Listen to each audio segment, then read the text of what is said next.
All right, we want to welcome everybody. Thank you for coming this evening. I'm Matt Baird. I'm president of the Lee Summit Chamber of Commerce, and on behalf of the Chamber Board and myself, I want to welcome you all here this evening to the City Council Candidate Forum. We are pleased and honored to have the City Council candidates with us tonight, as well as each of you. I also want to express our appreciation to the Missouri Innovation Campus, which is where we're at tonight. If you've not been here, please set some time aside to check it out. It's a wonderful facility, and they have been very gracious over the last few years to host our candidate forums. So again, I want to thank Missouri Innovation Campus. I also want to take this time to thank our sponsors for this evening's forum, AT&T, the Missouri Association of Trial Attorneys, the Missouri State Teachers Association, Lee Summit Tribune, and Spire. So I want to thank our sponsors for this evening's forum. When you came in this evening, you may have noticed a table containing the candidate profile booklets, which were just outside as you came in tonight. That has all of the information regarding it's just some candidate info on each candidate, and then the Chamber of Commerce, we sent them a questionnaire to ask and that asked them some questions, and you can see their answers that they submitted to us. The forum is being live streamed tonight on the Chamber's Facebook page, and a recording of the forum will be posted on the Chamber's YouTube channel and website. So those that aren't able to be here this evening, they will be able to watch it through our Facebook page. A couple of housekeeping items. There is water that we've provided. There's some to the side and in the back of the room. If you'd like to grab a bottle of water, please do so.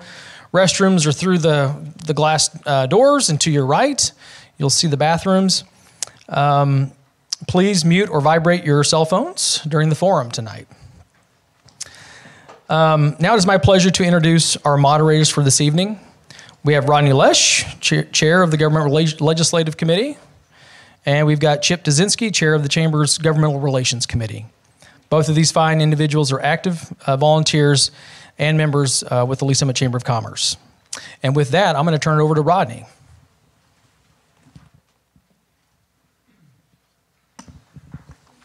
Thank you very much. Again, good evening and welcome to this City Council Candidate Forum. And I want to thank everyone for being here this evening. Before we hear from the candidates, I want to outline the format for this evening. So I'm going to read this so I don't miss anything. Each candidate will be given 2 minutes for opening remarks. We'll go in alphabetical order by district, starting with District 1, and then go in reverse order if time allows for final remarks. After the opening comments by the candidates, we have questions that have been generated by members of the Lee Summit Chamber and you, the audience. When you came in tonight, there are index cards on the back tables. If there is something that you would like to ask, get one of those index cards and write it. There will be someone coming around to pick it up, and it'll eventually migrate up here to Matt. And again, when we ask the questions, we ask the candidates to keep their answers to 1 minute. Both the opening remarks and the answer to the questions will be timed. Once the alarm goes off, please be considerate and finish speaking. We'll ask the candidates to please honor their time allotments.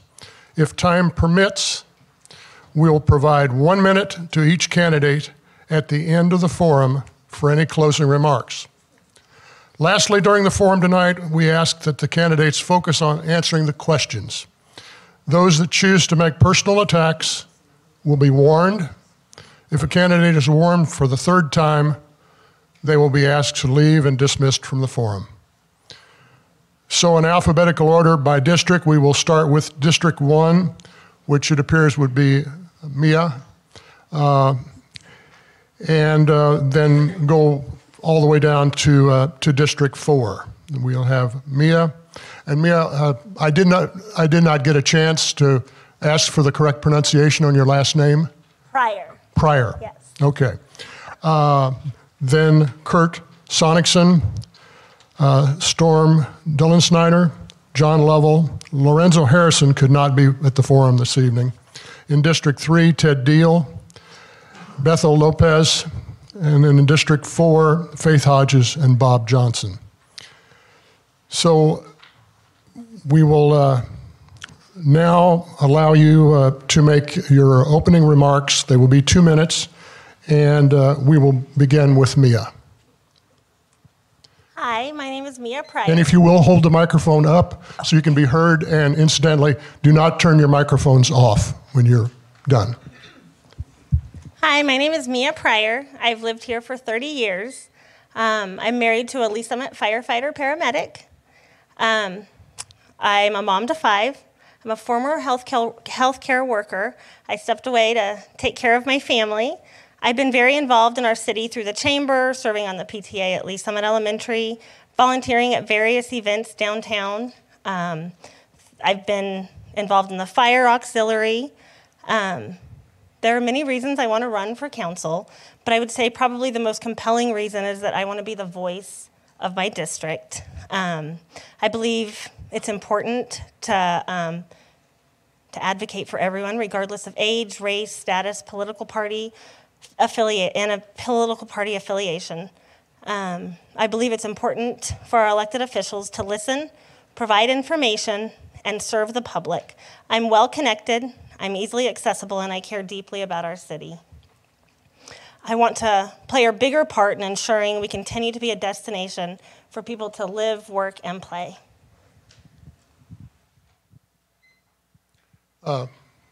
Kirk Sonicson. I want to say thank you to the Chamber and everybody here coming out and listening to us, be able to talk about why we're here.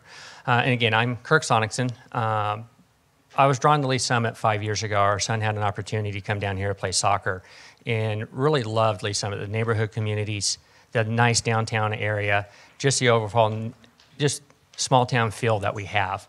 Over the past few years, a couple of years, I've started to see a lot of different changes within Lee Summit. That is changing the dynamic that brought me down here.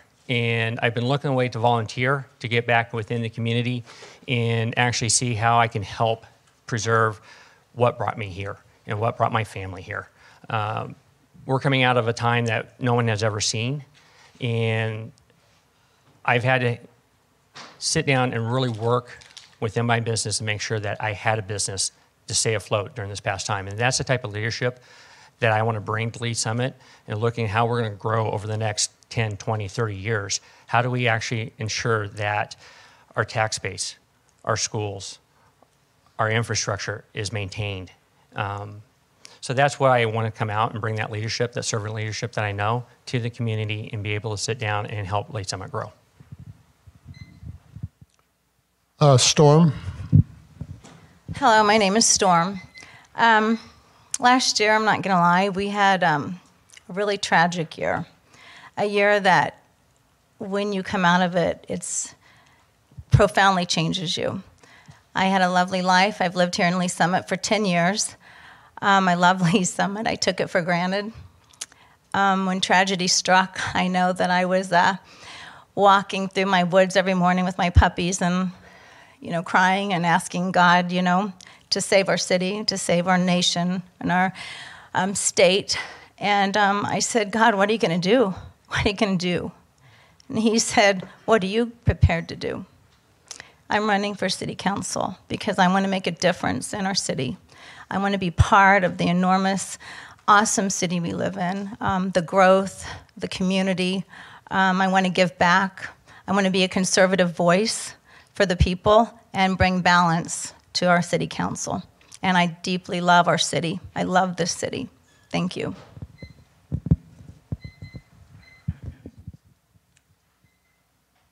And John.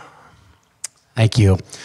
John Lovell. I have lived in Lee Summit for over 40 years, product of Lee Summit High School in 1993, moved here in 1978 with my family. I've seen this community grow from 20,000 people to 100,000 plus people. After college, I decided to come back, raise my family, serve the community with involvement in the LSEDC, the Lee Summit Chamber, also serving on LCRA and the Planning Commission.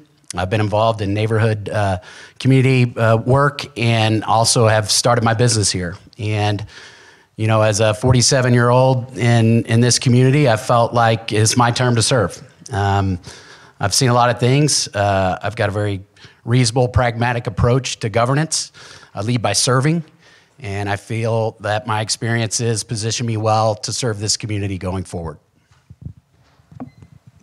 Thank you. Ted? Hi, I'd like to thank the Chamber and everybody here tonight. My name is Ted Diehl. I've been in Lee Summit about 25 years now. I met my wife in Lee Summit. We bought a house and raised a child, put him through the Lee Summit school system. Been here for quite a while. I do heating and cooling and building maintenance for a living. So I'm a salt of the earth kind of guy, so sorry if my tie is a little askew. I don't wear a lot of suits. I never have done a lot of public service. Always felt we were well represented, and we have been. And with my busy schedule, but after the pandemic and the mandates, I felt like I lost trust in government at all levels. I know a lot of people have. And when I realized there was no candidate running for this position other than Mr. Lopez, I thought, somebody needs to run. Voters need a choice. And so here I am. And some of the reasons besides that are, I feel like we're losing control of the city to outside forces.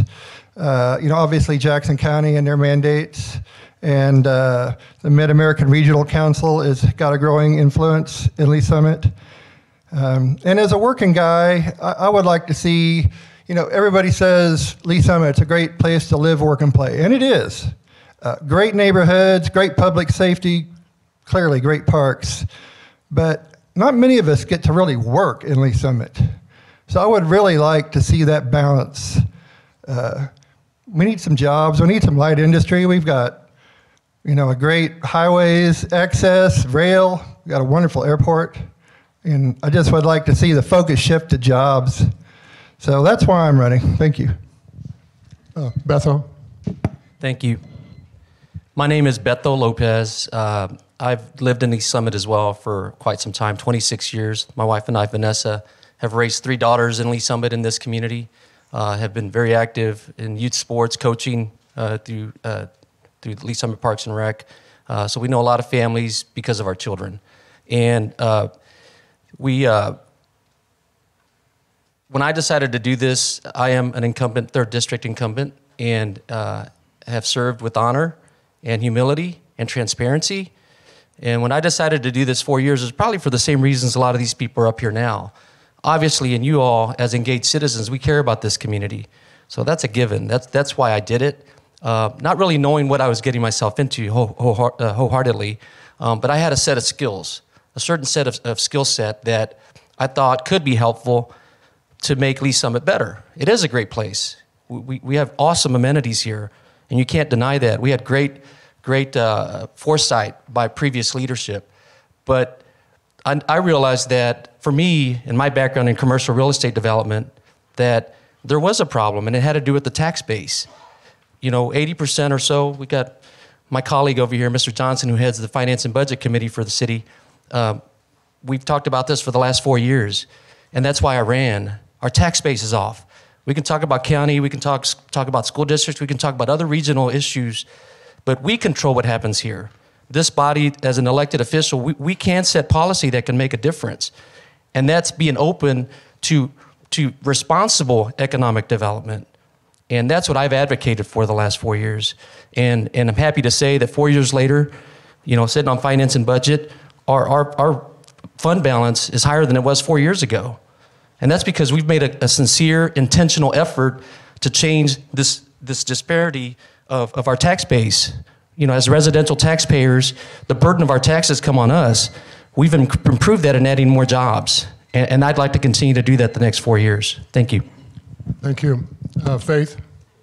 So my name is Faith Hodges, and I have been asked the question more times than I can count on my hands. Why would you run for this position? And I say, you know what, that's a great question. And you know what, I have an answer for that. So, and my answer is, I don't have, if I gave you my resume, you wouldn't look at this and say, wow, we need her on there. I don't have the political accolades and the impressive resume to show you. But what I do have is investment in this city. I want to raise my family here, and I want them years down the road to say, I want to raise my family here and put roots down here too. But that takes people who are willing to lead from the back sometimes, and with humbleness, and people who are willing to still admit that they're still learning. Because if you feel like you're done learning, and you've already got your mind made up, then we're not listening to the citizens of this city. And that's what this job is about. I'm just a simple citizen as well, a mom of 3 kids, and I'm just trying to do my best in this city and show my kids that, anything is worth fighting for if you believe in it enough. And that's what I'm doing. So I'll be the first to tell you, I don't know everything, but I'm willing to learn, and I love soaking up wisdom from people who have gone before me. And I'm very teachable, and I love to listen. And that's what I want to do as a council member, is to listen to the citizens of this city and be your voice. And I know it sounds very cliche, but the reason I started running is because I was frustrated that, I'm complaining in my home, and I'm not doing anything about it. So I'm tired of sitting and complaining. And so here I am. I'm ready to fight for this city. So thank you for the opportunity. Thank you. Bob Johnson. Thank you. My name is Bob Johnson, and my wife Susie and I have lived here for several years, and our daughter was born and raised here, and she and her family live here. I think many of you probably know I was in the legislature for a while, and the legislature does a lot of things that impacts our lives in a lot of ways. But after I left the legislature, and I left on my own, I thought, I wonder what the quality of life really is. We talk about it while I was in Jefferson City, but I really think the quality of life is determined right here in the local communities. And so I decided to run for the council several years ago, and I've learned over the years that that's exactly what Lee Summit does. The quality of life is really determined here. It is, whether it's parks, which we've talked about, whether it's entertainment, whether it's the quality of jobs, and I've been for years. It's been interesting that somebody talked about jobs. I've been talking about quality jobs for a long time. And quality jobs to me are jobs that you can afford to live and work in this community. And I think we're actually improving, and we're improving on that. But this is humorous for me. I did not think anybody would ask me about legislation that I introduced in the Senate in 1987. And yet we have a teacher over here in a very positive way. He asked me, hey, I want to ask you about your legislation from 1987. I'm not going to the issue, but it was just kind of humorous. I was here we're going to talk about Lee Summit and 2022 and the election, and it was a great topic we talked about. But regardless, it is my view that the quality of life is determined here. We make these decisions. We're the 6th largest city in the state, and I think it's a phenomenal place to live. As Faith mentioned, we moved here, Susie and I moved here, and our daughter and her family have stayed here. And that's, I think, a proper goal for all of us to have. So looking now for questions. Thank you. Kirk, would you pass that down to Mr. Diehl? And sir, you have 2 minutes for your opening statement. 2 minutes is not enough. Definitely not. I don't want to even talk about my past. It's right here. And it's extensive, it's long, it's very intense, and it's very, very much on the point as far as the things that are needed for this city, for the leadership of the city, for making decisions that are really tough. I've been there. I've done that. If you want to know probably the best qualified candidate on the stage here tonight, it would be me. I've been retired. I am retired. I've been in senior executive management in business for over 25 years, and savings and loan and banking, in real estate ventures, everything you want to know about real estate, finance, building, construction, subdivision development, the whole business. I've been there, I've done that. I'm not going to try to talk about anything I've done in the past. If you want to know about me, darn it, read my handout. I'm sorry I was late. I was out putting up signs. I work myself I'm an independent thinker. I'm nonpartisan. And I have nobody helping me in my campaigns but myself. I've been out putting up signs today, and I worked almost too late to even make it to the committee. I was putting up signs about 5:30, and I almost didn't have time to take a shower to get here. And everybody up here, except me, Bob Johnson, probably has dozens of people helping them. I have none. I'm an independent. I'm an independent thinker. And I've been on, this is a few things I've done. I've got 20 years of senior executive management positions in savings, loan, and banking, including CEO. I've held memberships in, well, the memberships aren't all that important. Lions Club, president. Thank you, sir. I've been on 7 boards of directors, business, and You're good. You're good. I can't cover it all. If you want to know about me, darn it, read my manual. But if you don't, forget it. You've probably already made up your minds anyway. Thank you. Just you'll get the microphone next. So. I get it next? Well, yeah, you'll get to answer the first question because. No. You're going to get 1 minute. I want to thank all of you for your opening remarks. We'd now like to move into the next phase of the forum, which is the question and answer portion. Audience members, if you haven't submitted your questions on those index cards, please hand them in. Someone will pick them up, and we can get them up here to Matt. Because of the number of candidates, we're going to ask questions by districts. We'll start with naturally District 1 and 2, and then that question may or may not be asked to also District 3 and 4. We'll try to announce the districts that we're asking the questions to. There will be some questions that all of the candidates will be asked to answer. So we will start with District 1, then 2, then 3, and then 4. And lastly, we will give each candidate the opportunity to provide closing remarks. And you will have 1 minute for that. So Chip, if you'd like to begin. Thank you. Now, this first question is for all of the members up there. And remember, let's keep our comments to 1 minute. How many city council meetings have you attended over the last 3 months, 6 months, year? And please explain your answer. I've attended quite a few Chamber of Commerce and City Council meetings over the years. I have not been to many City Council recently because of the COVID thing, and they ask you actually not to go to them, not to attend any meetings, and it looks like we're on the downside of the COVID problem, and. I have been to quite a few city council meetings. I've spoken before the city council a number of times. One time I was in the leadership academy here at in Lee Summit, and I did report on that event. I enjoyed it. I was actually elected the only mayor ever elected in Lee Summit in a mock election at the end of that program. And I was very flattered, but I did get to speak more than 2 minutes. That's about it. Thank you. So pre-COVID, sorry.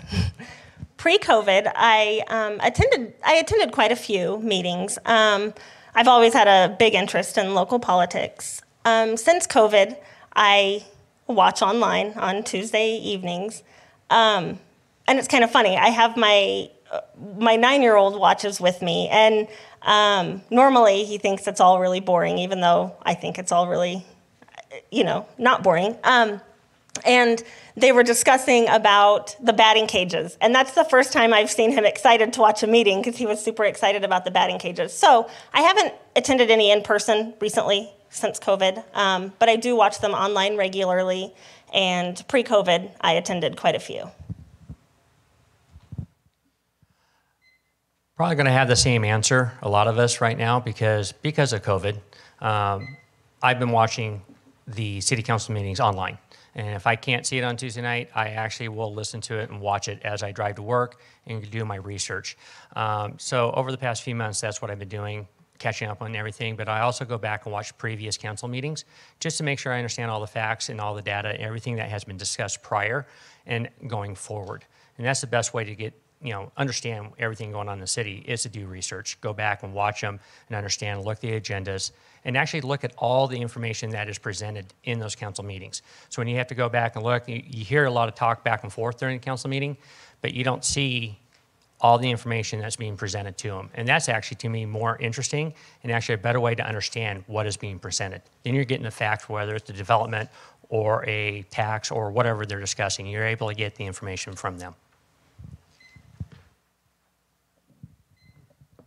My name is Storm, and before COVID, I didn't go to any, but since COVID, I've probably watched about 10 to 12, and like Kurt, we go back and look at, or watch the rest of them or the previous ones just to get a feel of what's going on, and it gives you a different perspective. You might have a way of like, well, I don't agree with that, I don't think that's good, but then you hear all the rest of the city council putting their, insight in and their observations and their questions, and it makes you kind of sometimes understand a little deeper how things work, and maybe your way wasn't the best way, or maybe you understand better why they vote the way they do. So that's basically what I've been doing, and I didn't get to watch it with my kids, but I do have cats that love to sit there and watch with me. My husband's not so good, but.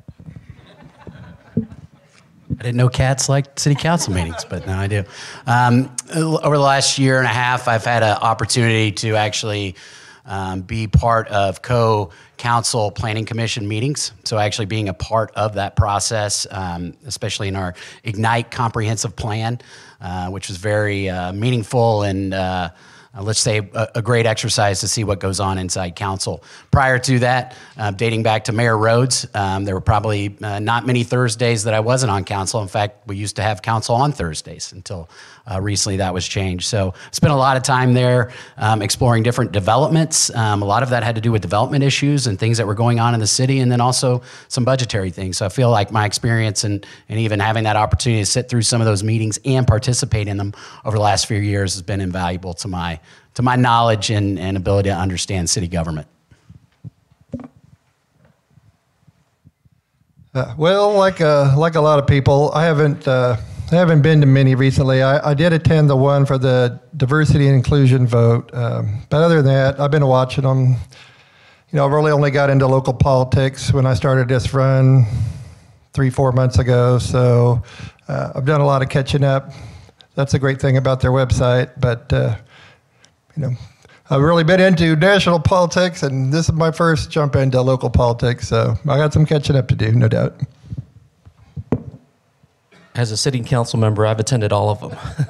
So during that period. And going past, when I first joined this, I sat on the planning commission also for about 4 years with some of the people out there in the audience and Mr. John there. Yeah, you can watch planning commission or city council nowadays through technology. It is an advantage. So, but yes, I've attended all of them. So I would say I've watched many of them online, and that's really been for convenience-wise, not really necessarily because of COVID. I have young kids, so I've got AirPods in while I'm doing laundry, and I'm watching what's going on, and I'm watching past ones to figure out, what has happened, just to educate myself and just be informed. As Bethel mentioned, as a member of the council, I've obviously, whatever time frame you want to say, yes, I've been to that council meeting dozens of times. We also have, and I think our colleagues that are running need to understand too, that there are committee meetings that occur. Generally, most of us serve on 2 committees, and those meet once a month at least, so I've attended all those. And the Ignite meetings were mentioned, and that's part of our comprehensive plan that we've kind of agreed to for planning for the next 20 years, and those were a series of meetings. So there's whatever. Actually, I kind of calculated for just to do it today. I think I've attended about 500 council meetings over my time on the council. Thank you. Our next question will be just a question that is for District 1 and 2, and we will start with District 2. Follow up from the question that we had, what is the best decision or vote our City Council has made in the last 12 months? What is the best decision or vote our City Council has made in the last 12 months? And we'll begin with District 2, Storm. Well, I would think that I really like I'm not agreeing with a lot that's going on in City Council. That's why I'm running. So I would probably have to, just bow out of this one. But I'm anxious to learn more about the way things are run and why they're doing the things they do. John? Yeah, I'm not sure I have anything to add to that. All right. Then for District 1, we'll go Kirk. Trying to sort through all the different meetings I've looked at and watched, and really not one specific vote comes to mind, but a lot of the discussion around planning and a lot of discussion about development is the item that I take a look at and try to figure out how best is the city growing, especially with between single-family homes and apartments. And I think that's going to be a big issue coming up of understanding how the city grows. And that's going to be the biggest thing right now is how the city grows. Okay, so this is, sorry, again, I did it. This is kind of multifaceted for me. I feel like I'm excited about the downtown performance space, and I'm excited whenever I hear that come up in council meetings. I'm excited to see, where that goes. I also, when the contract negotiations with the police and fire department, those are important to me, supporting our police and fire departments and our public works. And when, not too long ago, when they voted for the contract negotiations. So I'd say that those two things are probably what stands out in my mind right now.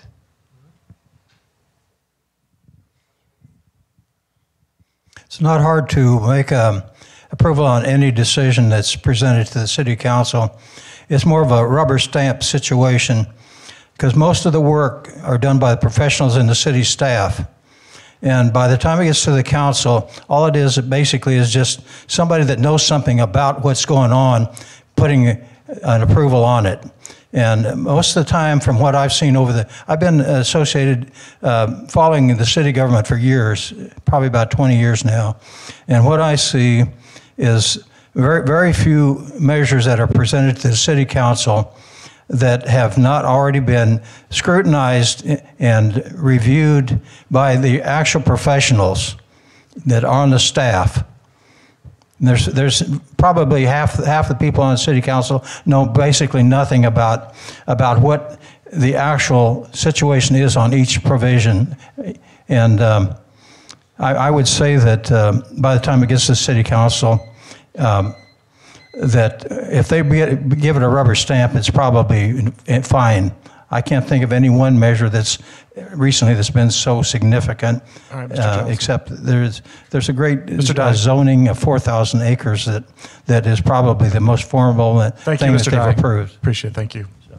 This next question is for Districts 3 and 4. We're going to start with candidate Johnson down at the end. Since you have shared your vision for Lee Summit, how do you intend to gain consensus with your colleagues at the dais? Okay, so I may have differing views every now and then and state them.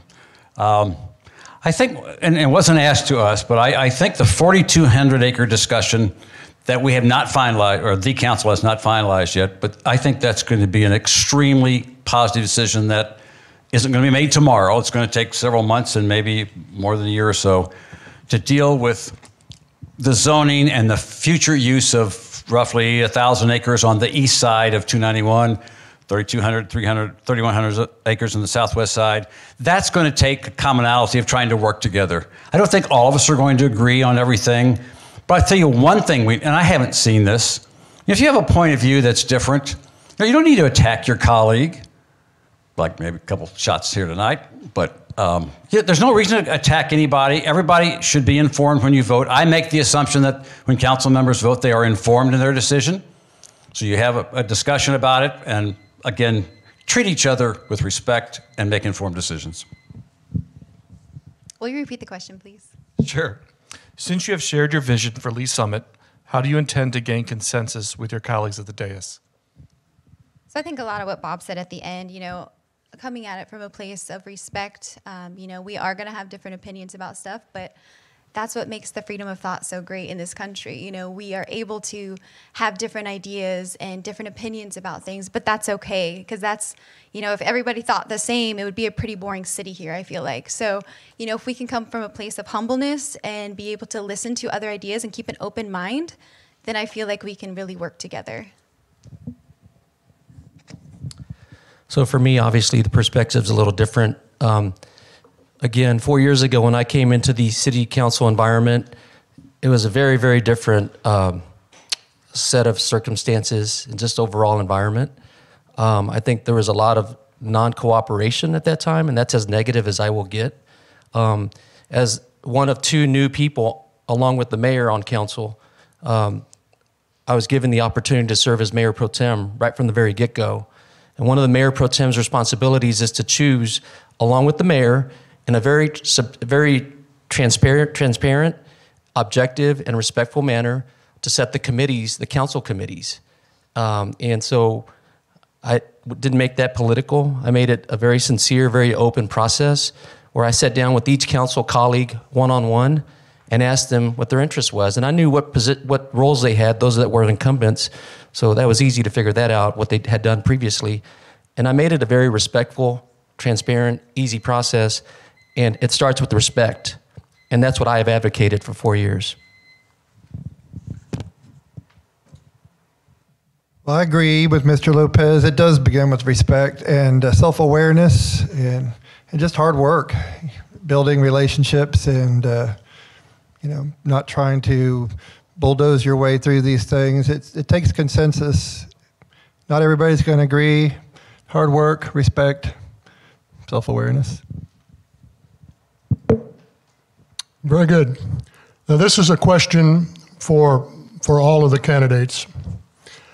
What would you identify as the biggest challenge facing our city, and how do you address it? And Mia, if you would pass that to Mr. Diehl, we'll begin down here and just go down the line. Again, what would you identify as the biggest challenge facing our city, and how would you address it? Do you got a half an hour for me to talk? You have 1 minute. 1 minute. No, the biggest challenge is in the future is energy production for the city, as I see it. Solar energy. I've written an opinion in the paper that's been written, and also some other things that I've written in the paper that have been published, and I think the city has taken notice because they're following. In fact, about 4 different things I've suggested at public hearings I've seen put in place, and I can go through them if you want to. One was the building of a bridge at 291 in Purcell.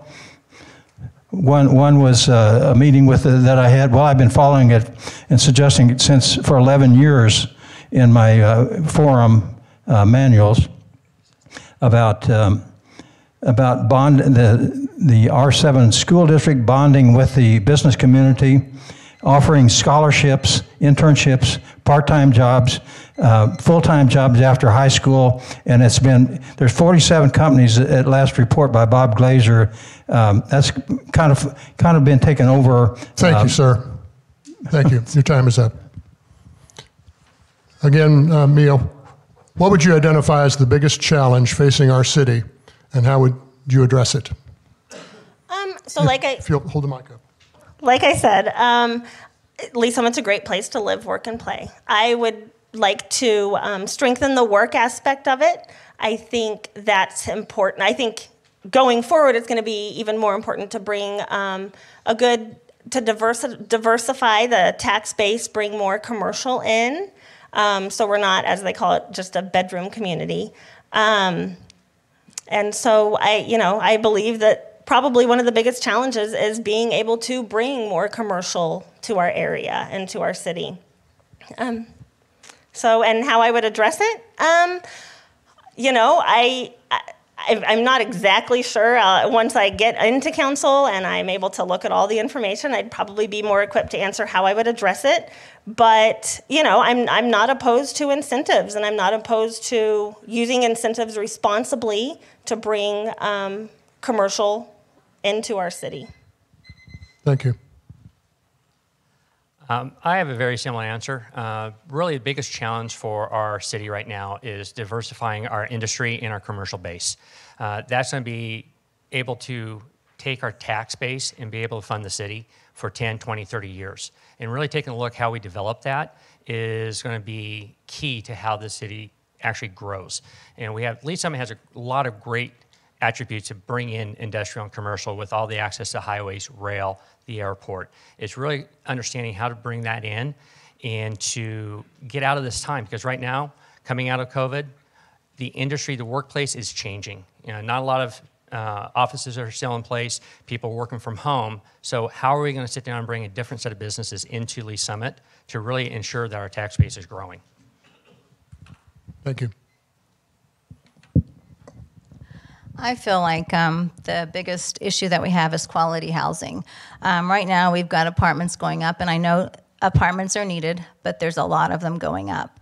I believe that quality housing, building quality housing, beautiful quality housing, drawing families in, using local developers, it's only a win-win. I mean, if you think about it, an apartment, they lease. It's a huge draw on the economy, on the city's resources, on the schools, to where if a quality home with a local developer, and it's beautiful, you draw families in, they live, they stay, they play.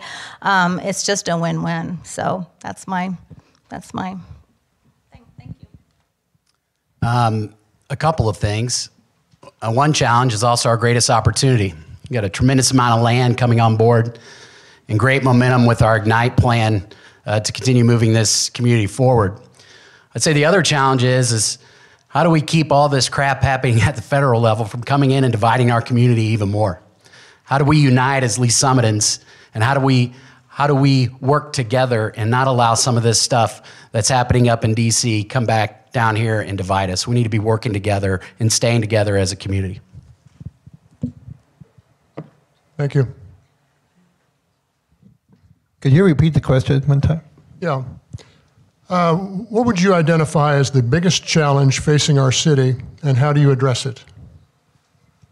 Well, I think the biggest challenge right now is the tax base. I know there's a tax increase on the ballot, and I hate it where we have to keep increasing taxes. We got to find a better way to get revenue than just constantly increasing sales taxes or any taxes. So hopefully we could solve that by getting some commercial development in and drawing them in with the minimum giveaways possible. I just don't know why we would, it's such a great place. We've got a great workforce. And if we're adding workforce housing, it just seems like commercial and jobs, office space would be the way to go.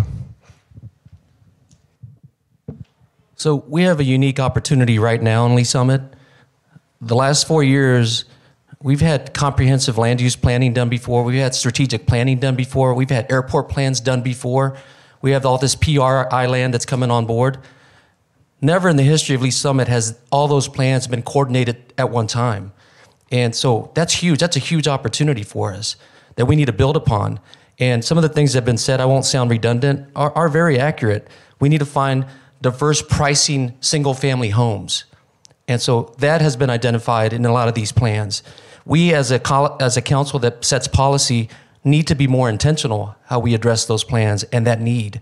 And that helps workforce issues. That helps meet the needs of all this industrial and commercial growth that we're also working on. And that's how we're going to address these challenges. So the foundation is set.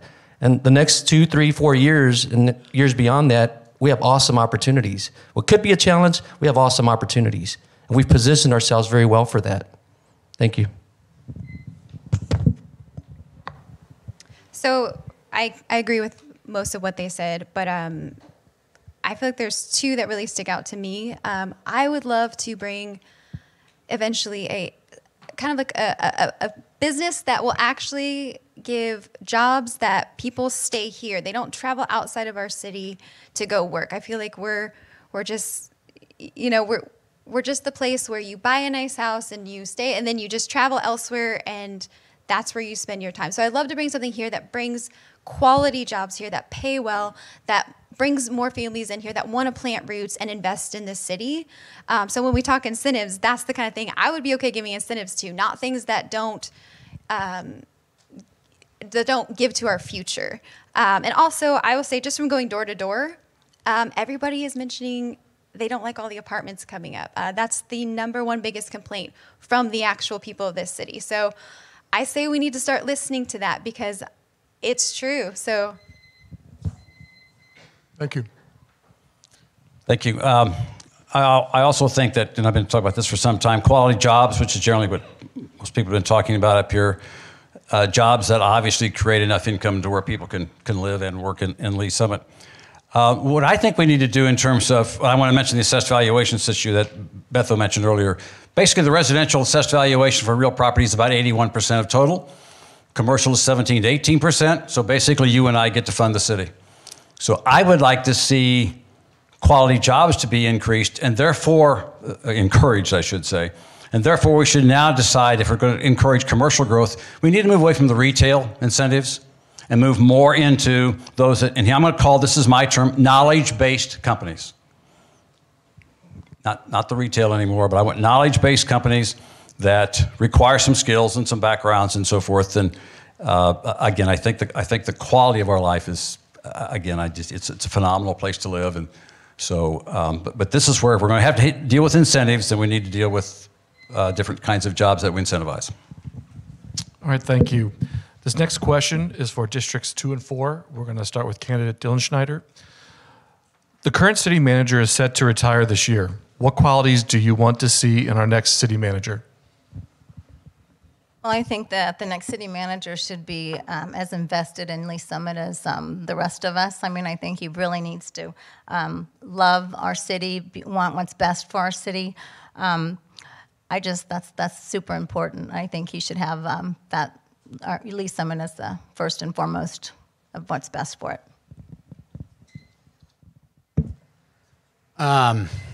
Well, I think we've been very blessed to have an amazing city manager over the past, I don't even know how long Mr. Arbo's been there. But I think whenever you look for any position to lead, you need someone that understands the community, understands the values we espouse, knows how to lead people by serving, understands the dynamics of council, the different personalities, understands development. And I'd also like to say I think Lee Summit should look hard internally. We don't necessarily need to go on some national search trying to find that person. That person might well be right here. And we've seen mistakes made in the past where we've looked outside and we've hired these services. So, our city manager needs to be that type of servant leader and that type of qualification that understands all those dynamics and be able to navigate them.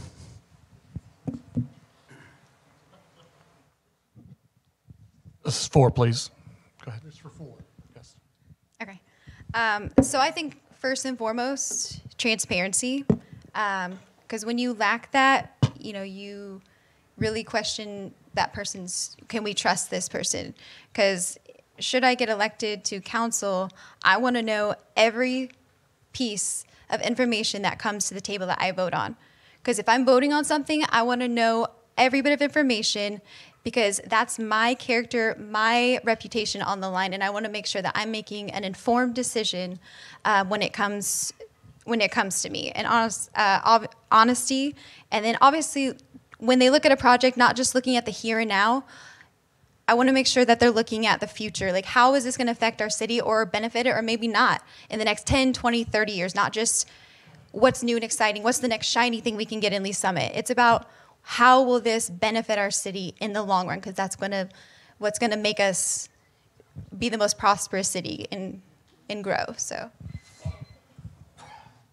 I don't want to seem to copy what John said a minute ago, but he's absolutely correct on many cases. It's someone that has an experience in city government. It'd be nice if the person was well aware of the history of Lee Summit and the quality of life that we aspire to. Been through development processes in city government experiences. Also needs a personnel background of some kind. You know, we have almost 700 full-time employees, and that's not necessarily smooth all the time. So experienced city management experience and the quality of life familiarity with Lee Summit is, I think, real positive when the council will make that decision. Thank you very much. We have something that many of you have brought up, and it is a question that comes from the audience, and we want to make sure that this is addressed, and all of you will get to answer this. What is the right balance between multifamily versus single-family owned homes? And we'll start with District 1, and if you'll give Mr. Dye the microphone. You never gave me a chance to speak about the city manager. That was not for those two districts. We'd had the directions before of how we were doing this. I would like to speak on that, but okay. You can address that in your closing, sir. Okay. About would you repeat the question? The right balance between multifamily versus single-family homes. Well, there's a great opportunity to change those balances immeasurably by the zoning of that 4,000 acres. The single-family homes far outweigh the multifamily at this point, but I'm a little bit concerned about all these apartment buildings that are under construction in the mid part of the town and all over to the northwest. About 400 or 500 vacancies that are just being now completed, and the people that will come in. I've seen situations in Kansas City, such as Wayne Minor, where they built similar complexes, and they became drug infested, crime infested. If they control the people and make the requirements about at least having a job and not living on public welfare to move into the place, then that's fine. But you got to be very careful about how you handle this. Thank you very much. I'm remembering to hold it close this time. Okay, so this is actually a tough question for me to answer. I feel like the apartments, the multifamily homes that have gone up, they're renting out quickly. They're, before they're even open to move in, they are at capacity or close to capacity.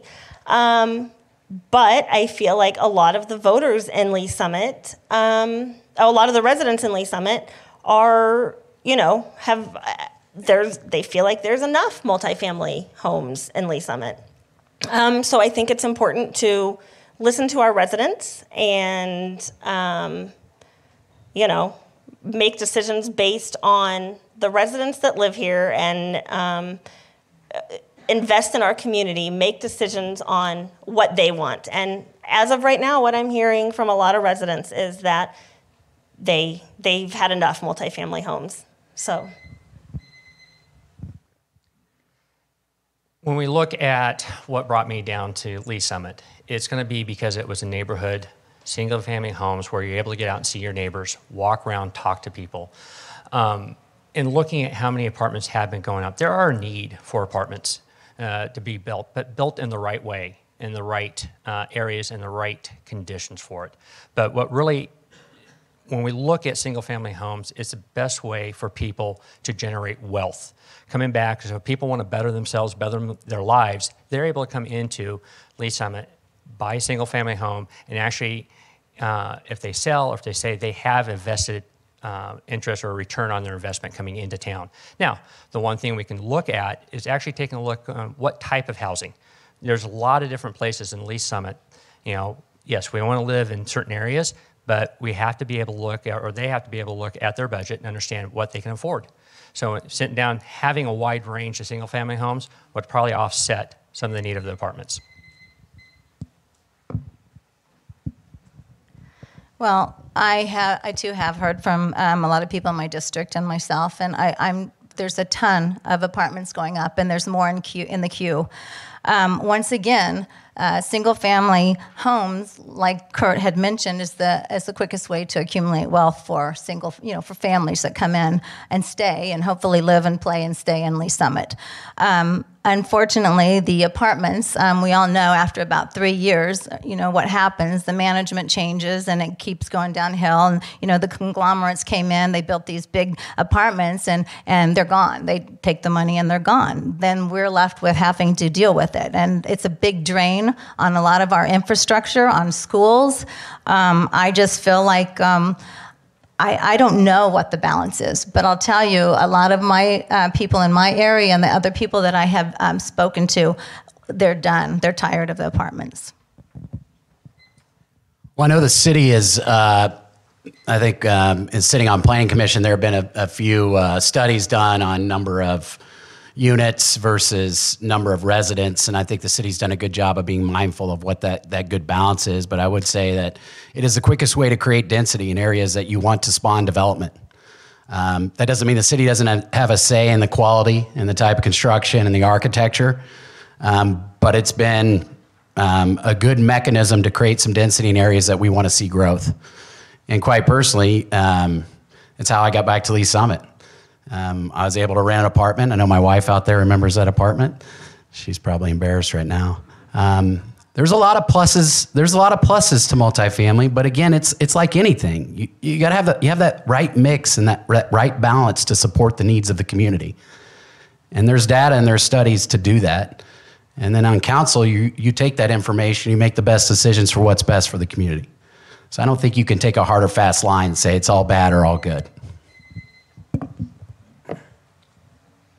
Well, I've worked in the multifamily industry for quite a while now, and they are renting out now everywhere. It isn't just in Lee Summit, but trends change, and unlike homes, if they sit empty, there's not the budget there. They can go downhill quickly, and I don't know that it's a balance between homes and apartments, but a balance between jobs and density.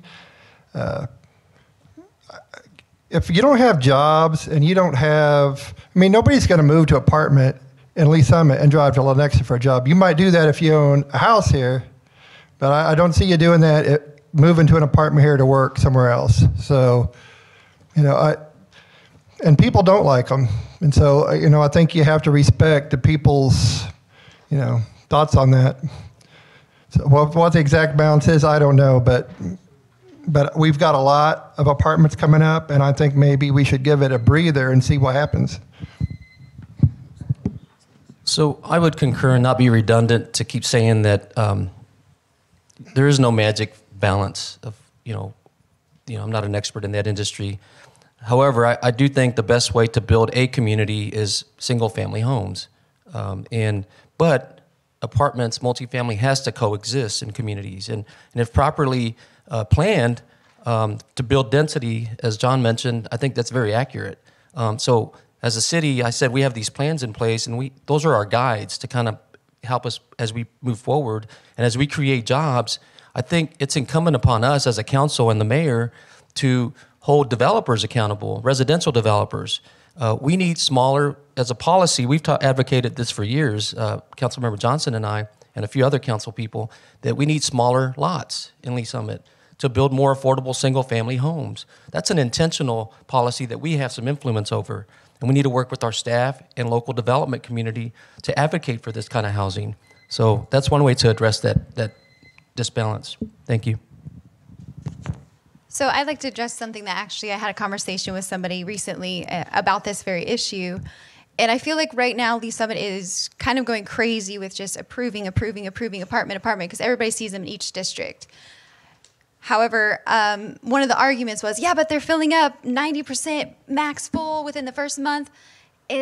So I just thought about it. I go, well, of course they are. I go, the housing market is crazy right now. Everybody knows that. Like, our house is worth way more than what we paid for it. And that's kind of the trend everywhere. I go, so when that's happening, of course people are going to fill up in these because they can't necessarily afford a house with all the extra things that come with it. They can afford a apartment payment. But what's going to happen is, if we're filling the need for the here and now and not the future, is we're going to have a bunch of empty apartments once housing goes down. And then what are we going to do about it? So I don't want to be stuck with a bunch of apartments that we only thought about the here and now instead of the future and how that would affect us. It's been mentioned quite a bit tonight about affordable housing and entry-level housing, and Bethel's right. I've been talking about this for 3 years, and nothing much has changed. You know, a starter house here is probably $330,000, and that really takes more income than a lot of people make. So I want to know, how can we get 1,400-foot houses? That's what Susie and I moved into when we moved here. Not that you have to do what we did when we moved here, but if housing's not going to meet that demand, and it is not, single-family detached anyway, so then the next thing that comes along is obviously to get people to come to Lee Summit, then want to live in Lee Summit and shop here. Multifamily has been the driving force of what's happened over the last few years. And I think if you research the owners of those apartments, you'll also find that for the most part, they're not overfilling the elementary schools or the high schools.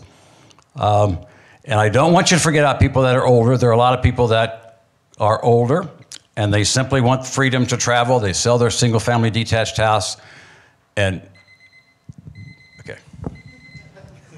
Thank you all.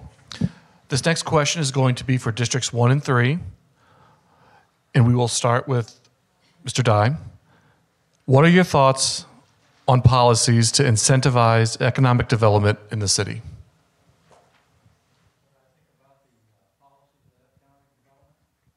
To incentivize economic development in the city. I think they're basically very sound. The fast track system that's in place to review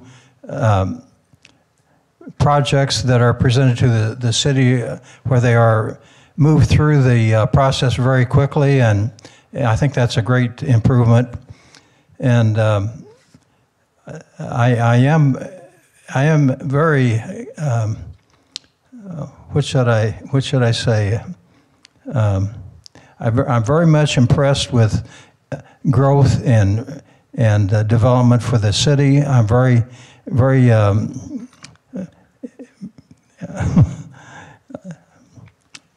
I'm very low key as far as my own lifestyle, and I'm not a socialite. I am involved with my community in many ways, and I enjoy the involvement. Thank you. Well, I think incentives can be a good thing. I think every project needs to be looked at individually and then ultimately decide if the outcome outweighs the incentive. You know, I've heard the saying that incentives are a tool just like a hammer is a tool, and I'm in favor of using it when it's needed. And I agree with that sentiment. It's not.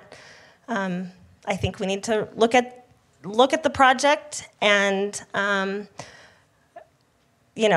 decide if an incentive can be a good thing, as long as we're using them responsibly. Then I'm not opposed to incentives. Excuse me. The city has actually a really good incentive package out there for developers to look at and actually draw attention to Lee Summit and bring people in.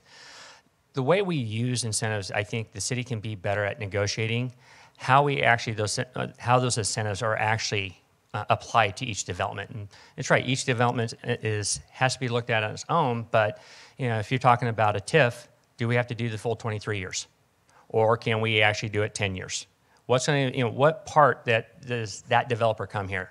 And do we always have to go to the max of what that incentive does?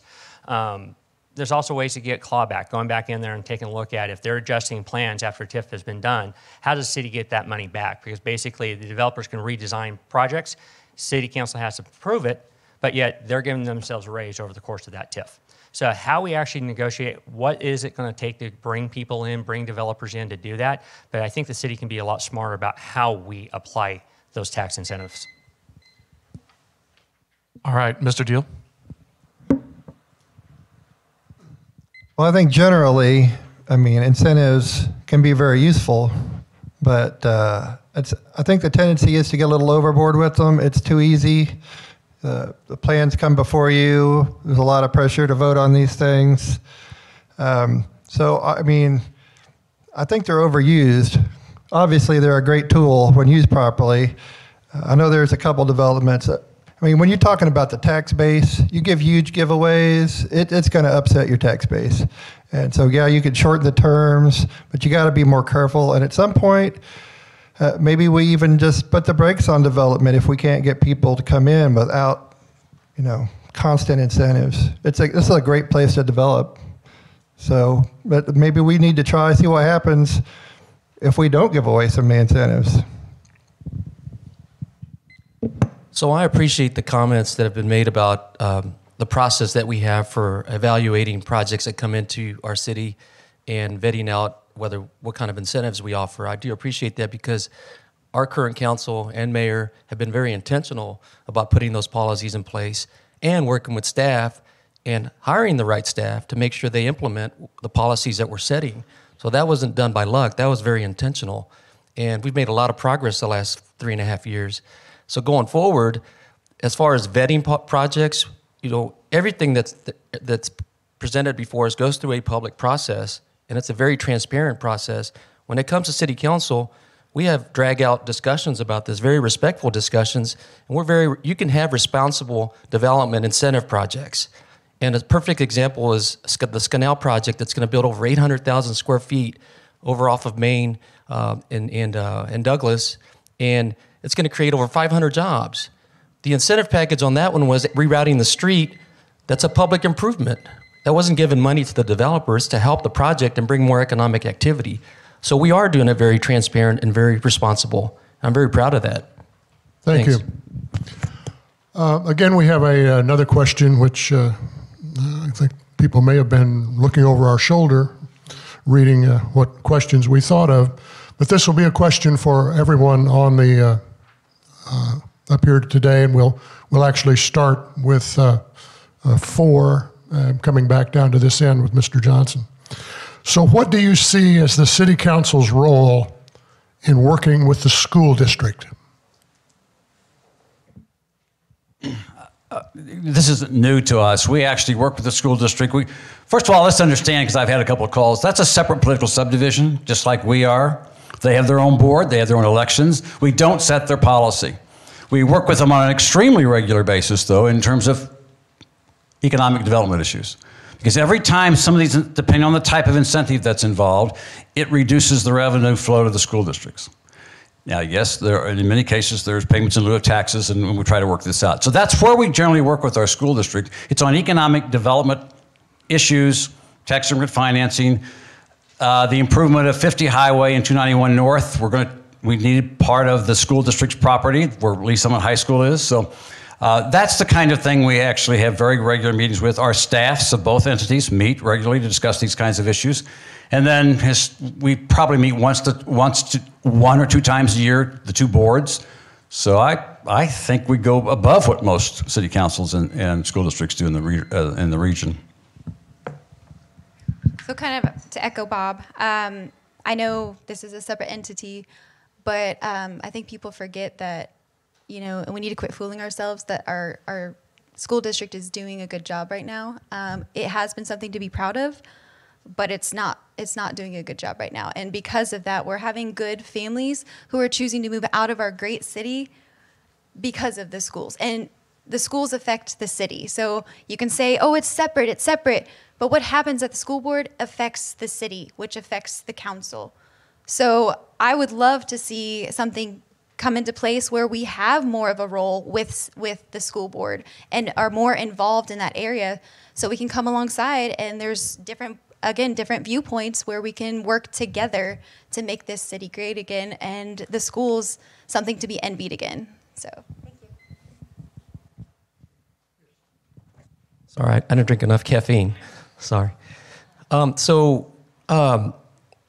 of to Bob's point, I think, again, we've been very proactive in working with the school system, school district the past few years, probably unlike other councils. But we truly do not have, as a city council body, we don't have the jurisdiction to impact the academic and curriculum of what's going on with the school district. So that's a misnomer that we need to make sure that's clear.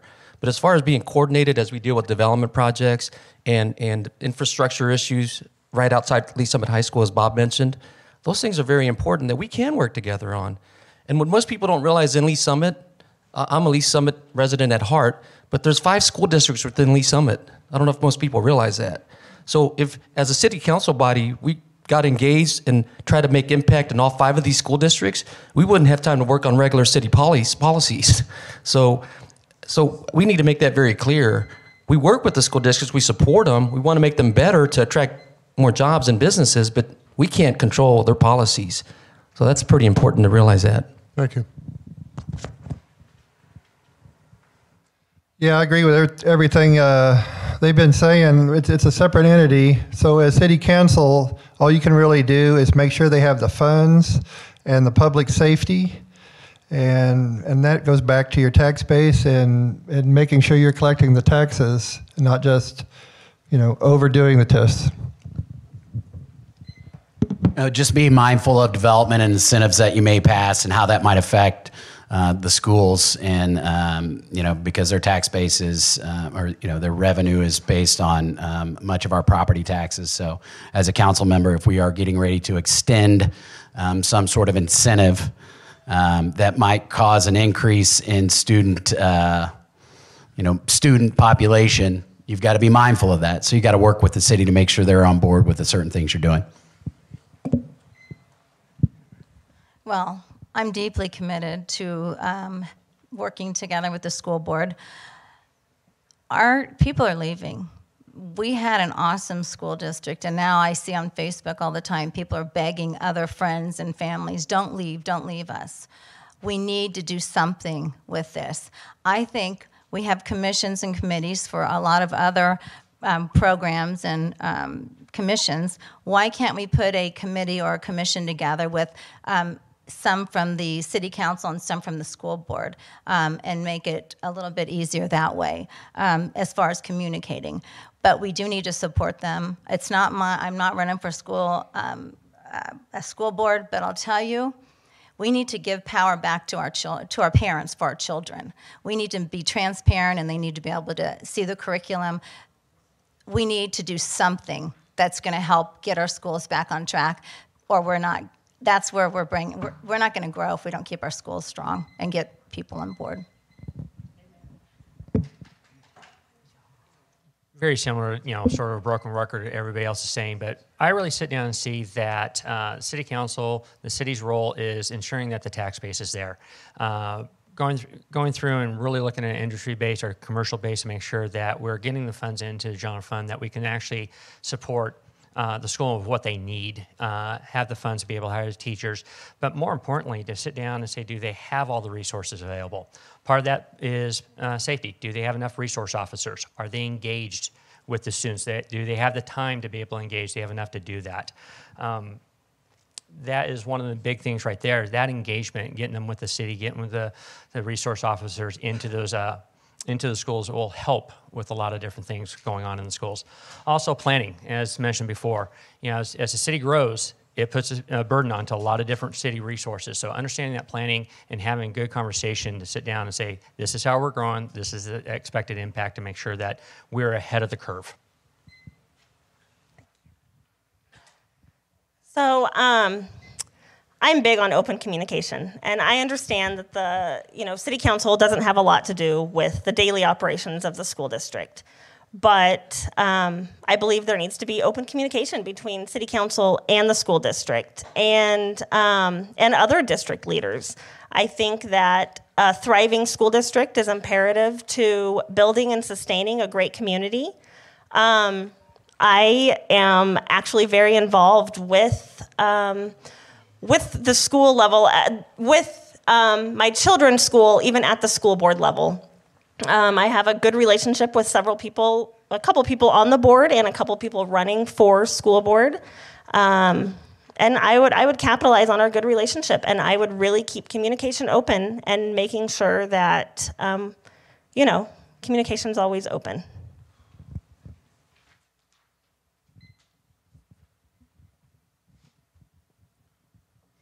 I think the city has been very supportive of the school district ever since I can remember. I've been out here 32 years, and we have an excellent school district. There's no question about it. I'm a full supporter of education. I've had 14 teachers in my family, coaches, principals, even the superintendent. And I truly admire the women who teach our children and give them a great start in life and a great opportunity to make something of themselves. I respect women very much. I probably lost an election here a few years ago by a woman I'd never met. I'd never spoken to. I didn't even know who she was, but she spent her whole re-election speech disrespecting me, because she said before all those teachers, that was all she said. All right. That I had mentioned something about. Thank you, sir. Thank you, Mr. a candidate before, and she said that I just had already been. Mr. Diehl. Okay, well I can't finish, but all right. Well, you're going to get the next anyway, question. I want it known that I do respect women very much. I always have. All right, even Mr. no Diehl, matter what she said. We're going to move on to the next question, and we're going to start with you. So we're going to start the timer. Yes or no question: do you support the city's 1/2 cent sales tax ballot initiative that will go to support public safety? And please explain your answer. This is regarding the police and fire. Yes. Yeah, I was a little bit involved in that because I when they were going through that process a couple of 3 years ago, I even went to the city of Liberty, where my hometown, and got a complete report on what they had just done as far as a 0.5% tax to support the first preventers, first responders, and I gave that to Steve Arbo. And I see that what they've recently put in place and approved of is almost exactly what I had presented to him. So I kind of step out on the line sometimes. I even had a one-on-one meeting with the superintendent of schools about 8 years ago regarding the bonding of the school district and the business community as far as the internship, the jobs and all that could be provided by the business community, and a couple of things I wanted. Okay. So. Thank you. Can you repeat the question? I think I know it, but I just want to make sure. Yes or no question: do you support the city's 1/2 cent sales tax ballot initiative that will go to support public safety? And please explain your answer. Okay. Yes, I do. I do support it. I think it's very important that our police and fire have the tools needed to safely perform their job to serve the residents of Lee Summit.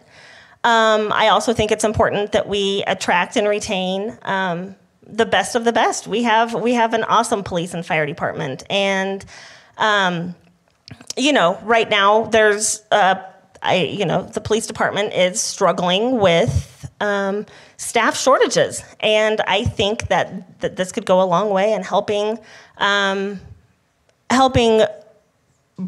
retain and attract quality police officers and firefighters. They haven't added, I believe they haven't added a rig since 2007, I believe. So, you know, they responsibly spend money, both police and fire. So yes, I do support it. Probably very similar. I do support the tax to fully fund our fire and police departments. They need the equipment to do their job, be able to service everybody within the city. What I do not agree with is that we have to sit there and have this tax. So we go back and look back on the tax incentives that we have given out over the course of the history within Lee Summit. We are now putting the tax burden back onto the taxpayers, back onto us as residents. So if we go back and better negotiate a lot of the TIFs, a lot of the tax incentives, and not have to give money out, but actually put that back in the general fund, there should not be a need to have a special tax to fund our fire and police departments. And that's where we can actually get better at, as a city. How do we sit down and ensure that we have the proper amount of funds to fully fund every service within the city? But our fire and police do need the equipment, the personnel, and the things to do their job. I don't support it. The only reason I'm saying that is that it's not because I don't love our police department. I love our public safety. We back the blue. We have friends, family that are police officers and first responders, and we love them. However, I don't think that the citizens should be burdened with another tax increase. I think that there's a lot of things going on in the budgets. We should be able to maybe reevaluate the budget, see if there's some programs we can cut there. But first and foremost, our police officers and our public safety is number one. We need to take care of them. That's just common sense to me. So that's my take. I do support the sales tax initiative. The police and fire, not just in its current state in attracting and retaining talent, but the proper equipment, better training, but then also looking to the future. We've got a lot of growth coming. And rather than be reactive and try to find money down the road, this is a great way to get out ahead of that. I'm not particularly a big tax guy in general, but a sales tax is actually a pretty good tax mechanism of all taxes that are out there. And I think this one is really important to our public safety and being proactive to the growth that we'll face years ahead. Well, this one's a tough one for me. Obviously, public safety is very important to the success of Lee Summit. And because of that, I just have to ask why this, hasn't already been accounted for. It seems like, if we were, having a vote on something more minor for a tax increase, it wouldn't pass. You need that extra money or to cover your TIFs or whatever you're doing with it. Then you want to get that extra revenue. You hit them with the police and fire department need stuff. So, from where we're at, I would probably have to support it, but I don't like it. I don't like it at all. I absolutely support it. So my answer is yes. And I can tell you again that 4 years ago, previous councils had stalled because they couldn't get a proper salary structure for fire and police and other city employees. And within the first 12 months, we got a new agreement in place. And that was almost historic. So here we are almost 4 years later, and we look around the region, just on the Missouri side in eastern Jackson County, smaller communities are paying their fire and police more than we do. We're the 6th largest city in the state of Missouri. At a certain point, we have to act and walk like we are. And fire and police is the backbone of this community. We all love this community because we're safe, right? We feel safe. And these people, especially during this pandemic period, have been right there for us and have been fighting for us and protecting us. And we were losing out because, first of all, other jurisdictions pay them more, and they have this tax, this public safety tax. Most of the jurisdictions around us, so it's a competitive thing. Do we want to play competitive or not? We want to act like a big city or not? That's what we're becoming if we want all these amenities. Thank you. Yes, I do support it as well. And kind of to echo some of them, of course, just like anybody else, I don't like the thought of having to pay higher taxes on anything. But unfortunately, that's where we're at, and that's a need that they do have. And something that I do like about it is the fact that the money goes straight into the hands of the people who know what's best to spend it on. It's not going through council to say, yes, we approve this for you. I feel like they're the ones who know what's best. They're the ones doing the day-to-day. So they should be in charge of their own money. If they need to spend it on personnel, they have the right to do so. If they want to spend on equipment, they can do that. And if something isn't spent right, that's on them. But we're giving them the freedom because they know what's best and they're going to take care of this city. My answer is also yes, and it's in the literature I have that some of you will be seeing. Not every firehouse has an ambulance. One of our firehouses does not have an ambulance. And obviously, and I certainly support the fact that every firehouse needs an ambulance. As we add this ambulance to Station 7, we're going to need an entire 24/7 crew of paramedics to man that. So this is why we're having this, again, why I'm for this. And also 70% of our fire department calls are basically medical. So we have to have paramedics, we have to have ambulances available to people. Not to argue with my neighbor over here we're running against each other. It does go through the city council. So this is going to be appropriated like all our other general revenues. This is a general revenue tax. Thank you. This, again, will be a question for everyone, and we will start at the end with Mr. Johnson. Most know that Lee Summit does not have their own health department. Though through a county tax, Jackson County provides that service to the city. If the city were to create its own health department, rough estimates would be $4 million to start one up, as well as the ongoing county tax, plus the yearly cost to maintain the department. Knowing that, would you support the city having their own health department? And please explain your answer. Certainly. We actually had this before the council, I think, 2 to 3 months ago, because a lot of people in the community think that we were the ones imposing city council's imposing mandates. And of course, I think most of us know by now that as part of our county charter, that's the responsibility of Jackson County if you do not have a local health department. This presentation was presented to us, and you're absolutely correct. It was estimated by an outside financial consultant that works with us, and it was suggested it's a $4 million a year expenditure. And please remember that you already pay part of your county property taxes for a health department. I did ask people at the higher levels of county government, would you rebate some of that back to Lee Summit? And the answer was no.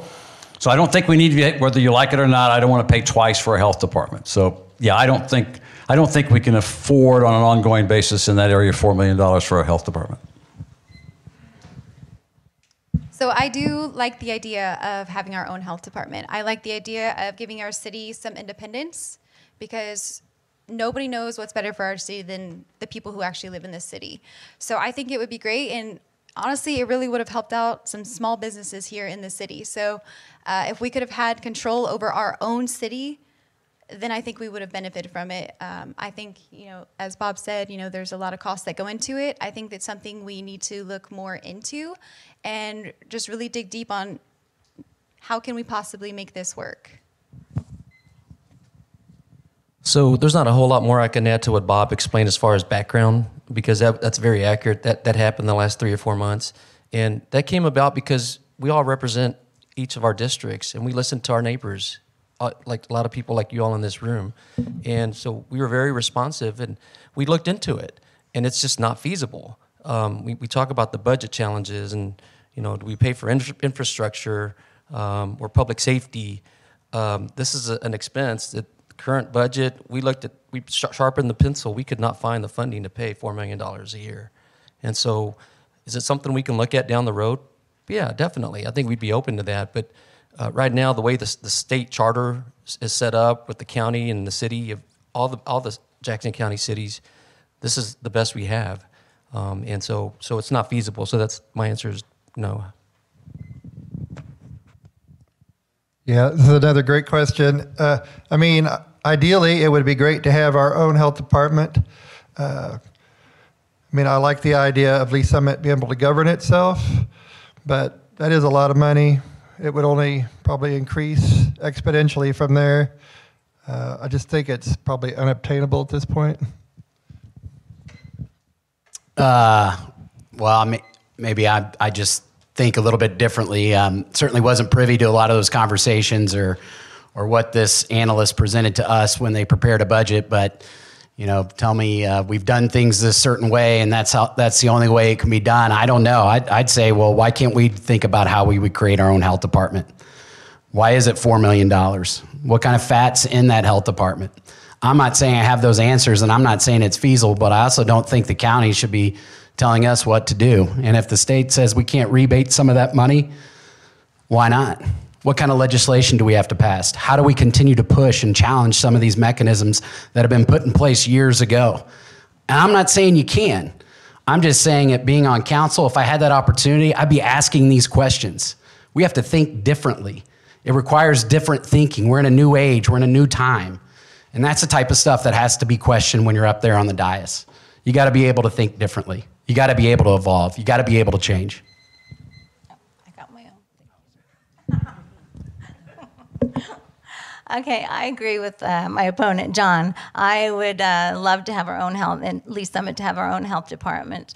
However, I also don't know how it would be feasible with $4 million a year to sustain it. But like John, why does it have to be $4 million?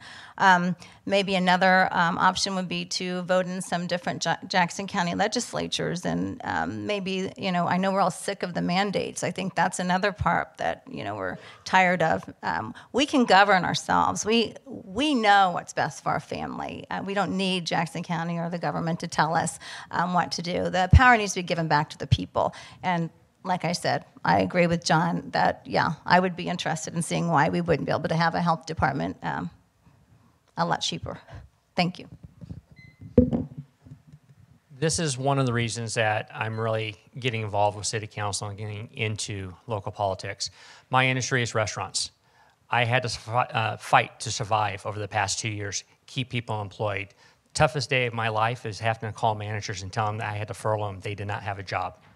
So coming back and looking at outside agencies that don't live in Lee Summit, telling us how we should live, how our business should open and close, how our schools should be, is something that should be decided in Lee Summit. So coming back and looking, is it worth funding? To me, yes. It's worth a way coming back and funding a health department within Lee Summit to allow us to sit down and actually make the decisions for Lee Summit the best way. And going back and looking at a lot of different projects we're doing right now in the city, I think there's $4 million out there that can actually fund this. And knowing that as a business, I have to pay to the health department for them to come in, there's revenue coming in. It's just not like the city funds it. Businesses have to sit down and pay a fee to the health department for their license. So coming back from it, there's money coming in from it. So I do not think it would be a responsible use of funds right now, but I would keep an open mind. And if I got elected to council, I would dig deeper and look at all available information to me to see if there's maybe another route we could take about a local health department. I know that I heard somewhere about joining up with the Independence Health Department. And again, that's a possibility, but I've talked to a couple people and we'd pay double taxes. So, there would be a lot. It's hard to answer yes or no. I don't want to pay a double tax, a tax to Jackson County Health Department, and then a tax to, if we had to join the Independence Health Department, so I don't know. There'd be a lot to look at, but as of right now, I don't think it would be a responsible use of funds.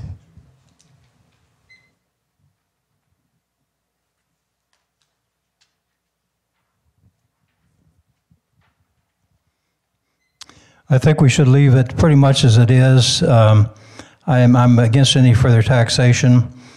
I think we, as a city, should maintain the right to make a decision on what our constituents want and need. And I can see the result of all the confusion that has taken place over the past year or two. And you cannot shut down the economy. You're going to have nothing but chaos. You're going to have nothing but total disaster if it goes too far. There's so many things that were going wrong, and we need to be able to maintain our right to make our own decisions based on what our needs are at any particular time. And that's basically my feeling. Thank you. Well, lastly, I want to be able to give each candidate an opportunity to provide any closing remarks. Please keep your remarks to 2 minutes or less. Originally we said 1, but 2 minutes or less. And we will reverse the order that we used during the open remarks. The first person to close is Bob Johnson in District 4. You'll have 2 minutes for closing. Mr. Johnson. Thank you. I wanted to mention an item that I've done while in office before. I've always had our own little Citizens Advisory Committee for our district, and it's a great, and these are just average folks. And it's nice to have people that live there in the communities, in the neighborhoods, offering their points of view on things. I also used that as a group before the pandemic occurred. We couldn't meet for a while, but I'd give them some ideas I had, and they would shoot me down, and I wouldn't go forward with things. And so it was a great give and take. So I want to do that again if elected. But I want to mention a couple of things that no one ever seems to want to talk about, and not from a mean standpoint, but I think our democracy, frankly, in America is in trouble. And what I want to do is, there are 2 things I've talked about before I want to do, and that is instead of having 4 council districts with 2 members, I'd like to see 8 council districts with 1 member. It'd be much easier for people to represent a smaller district, much harder to buy districts. I'm talking about entities that may not be from here that are contributing to candidacies, and I'm not attacking anybody for that. But I want smaller districts, 8 districts, one person per district. Also, I'd like to see majority vote required. You know, we vote in April, and that's it. Whoever gets the most votes that day is elected. I think we ought to look at a majority vote, and that means we need some change in maybe a secondary voting, a ranked choice voting question on the day you vote, in April, for example. And so you would go to a second preference or a third, whatever it is, and there are several cities in America that have that, and it seems to work, and I would like to have that discussion further. And that, I forgot to mention something near and dear to my heart that I'm involved with as a citizen. And if you have granddaughters or daughters that play softball, you have till Saturday, 11 o'clock, to register your daughters for Lee Summit Girls Softball. Thank you, sir. Ms. Hodges. All right, so, you know, I'm not a politician, nor do I want to be. And I feel like that's kind of what makes me a good candidate for this. You know, I don't have a political agenda. I'm just a simple mom, wife, and, you know, I coach soccer, and I work full-time, and I'm just a citizen who wants to bring good values and common sense back to this city. You know, if I get elected, I can promise you that I will always work hard and be slow to speak and quick to listen. You know, I want to be someone you can count on, who is transparent and honest and also humble. And I expect the citizens to keep me accountable because I work for you. It's not the other way around. And I want you to hold me accountable for that if I should get elected. So thank you for this opportunity. Thank you for coming tonight. Thank you. Mr. Lopez. Thank you. So I'll start off by saying that, I mean, I said this 4 years ago, and after 4 years of having something to recollect, I truly do respect, admire, and just, I think all of us that are up here, we're up here for the same reason. I said it earlier, we care about this community. And so I truly do respect and commend all of you for doing this. And so we're here, we're trying to tell you why I'm the person for District 3. And so 4 years ago, I didn't have the history or the track record.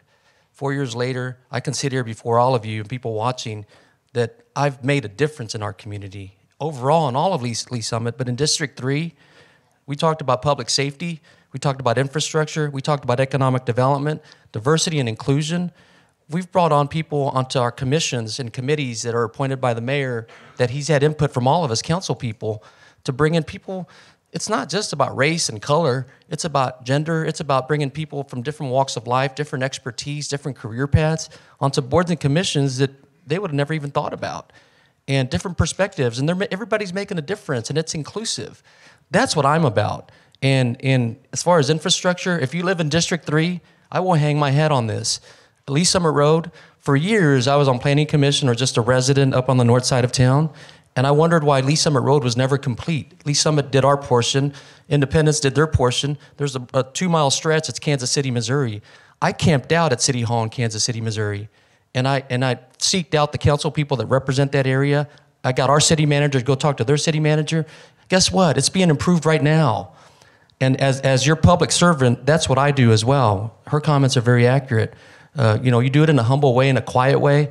Other than being in this forum, I would have never shared that with anyone. But that's what I'm about, making a difference. My track record speaks for itself. The foundation that's been set, I've had a big part in that. And that's not being an arrogant or overconfident person. It's a fact. And I hope the District 3 residents recognize that and vote for me. Thank you. Thank you. Mr. Diehl. Thanks. I'd just like to point out that I think the health department idea and supporting police and fire are obviously, goals of mine. You can't have too much public safety. I want what's best for the community. I would love the independence that a health department would bring. So the magic for all of these things is your tax base. And that's where the work needs to be, is finding the money without constantly hitting your citizens for more revenue, for the same services. So, and I would like to thank the chamber and everybody here tonight. Thank you. Thank you. Mr. Lovell. Thank you. Man, we've had a couple tough years, really challenging years that we've all faced. I look out in this room and I don't see Republican and I don't see Democrat. I see people that genuinely care about this community and the city. I see all of us up here that are willing to put our time into this to represent and care for this community. I see a lot of hope and optimism. We've had amazing leadership. We still have amazing leadership. We've got people that are continuing to push this city forward. It's not for me to come in and disrupt that. It's for me to come in and bring a fresh set of ideas, to challenge conventional wisdom, to think about things differently, but to do so with the mindset of who is Lee Summit? What does Lee Summit stand for? Respecting our past, looking to the future, and creating a community that my kids want to grow up in and my kids' kids want to grow up in. And I think we can do that. And I will tell you, I see this tonight and I have great hope. I have great hope in what our community is doing and where it's going. Thank you. Thank you. Ms. Dylan Schneider. Okay. I do not know all the answers. I'm like everybody else, but what I take incredible hope from is that there is 8 people on the city council. There's 1 mayor. And working together with all the expertise, the talent, the experiences that we've all had, if I'm so elected, I believe that we can all, and we all would obviously love Lee Summit, and we would make the best possible choice at the end of the day. So I do work for a Fortune 500 company. I started 11 years ago, and 3 weeks in, I wanted to crawl under my, actually I might have, I crawled under my desk and started crying because everybody was screaming at me. 11 and a half years later, I've made a very lucrative career and I'm at the top of my game. So I do catch on quickly, and that was just my job. I love Lee Summit. Lee Summit is my passion and my heart, and I will probably die here. So I want to make a big impact on this city. So I hope you guys vote for me. Thank you. Mr. Sonicson. Well, I want to thank the chamber, thank everybody for coming out here and listening to everybody on our viewpoints here. Starting this journey, the biggest reward I've gotten out of this journey so far is getting out and meeting people. As I get out and door knock and talk to the people in Lee Summit, I'm actually having great conversations and listening to the concerns, but just understanding what the community is. And that's one of the things that I'm looking forward to is how do we bring our communities back together? How do we get our churches, how do we get our nonprofits, our schools back and active within all the communities within this whole, to move Lee Summit forward? I don't work in Lee Summit. I work in downtown Kansas City. My vested interest is for the best of Lee Summit. I live in it. I want to make it better. I want to continue the progress that the city has done and actually take a look and say, how can we adapt, how can we change? Because there are some challenges coming forward. The workplace, the economy, there's a lot of stuff that's going to come forward that we're going to have a lot of leadership, a lot of understanding how to adapt and how to move it forward. But first and foremost, it's just being able to get out and talk to people and understand. And people don't have the same views I do, but having that conversation with them, being able to talk about, that's what makes America great. We can have that conversation, and we can work to an understanding where we can go with it. Ms. Pryor. So I love Lee Summit, and I love being involved in the city. I love volunteering. I'm the kind of person that when help is needed, I step up and I help. I've seen our downtown grow into what it is today. I've seen the hard work of the business owners and the committees and the council grow it into what it is today. I've also seen firsthand the struggles of the fire department and the police department not being able to retain employees and having to go without proper equipment needed to perform their job. And I feel like it's important to know where we've been to be able to guide us in the future. Giving back to our community is something that's important to me. My husband has chosen to serve here, and this is where we've raised our family. And this is a place that I want my children to be excited about raising their family if they choose. So I hope that I can earn your vote, and thank you guys for your time. I know that you probably have a lot of other places, a lot of other things you could be doing. So thank you for showing up. And regardless of who wins, I love that people are getting involved with local politics, because at the local level, that is where that's where a lot of change happens, and that's where our voices are heard. And I want to be your voice, and I want to earn your vote. So thank you. Mr. Diehl.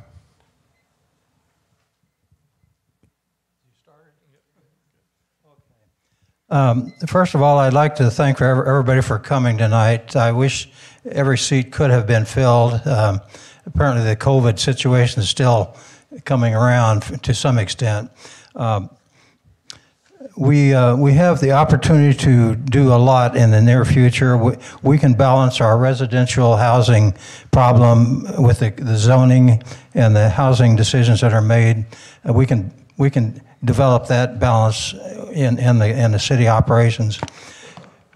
I have only one reason really for running, and that is to be of some benefit. I've believed in contributing my whole life. I have been involved in civic affairs and many different things. Volunteering. I have received not $1 for any service I've ever gotten, and I really don't expect anything here. I don't expect any benefits. I don't expect any social admiration or anything of that nature. I just want to serve the city, and I have the background, the ability, the knowledge, and actual experience, and it's not been too bad. And I would just like to have a chance to serve the city. About Steve Arbo, he's a William Jewell graduate. I'm a William Jewell graduate, and I've recently heard about some really fine things that have been said about Steve by the college, and he has had a great career here, and we need to just find a clone just exactly like him, because he's a perfect example of a city administrator. I believe in city growth and progress. I've mentioned before, I'm conservative in my own life. I'm not a socialite. I enjoy social activities, and I am pretty involved in my local community and many of the different committees and projects. So thank you. Thank you, candidates, for being here this evening and participating in tonight's forum. We want to again thank the Missouri Innovation Campus for their hospitality and this evening's sponsors, AT&T, Missouri Association of Trial Attorneys, Missouri State Teachers Association, Lee Summit Tribune, and Spire for partnering with the Chamber. We appreciate our audience in attending this evening. We thank you for your engagement and interest in being a part of this important and worthwhile process.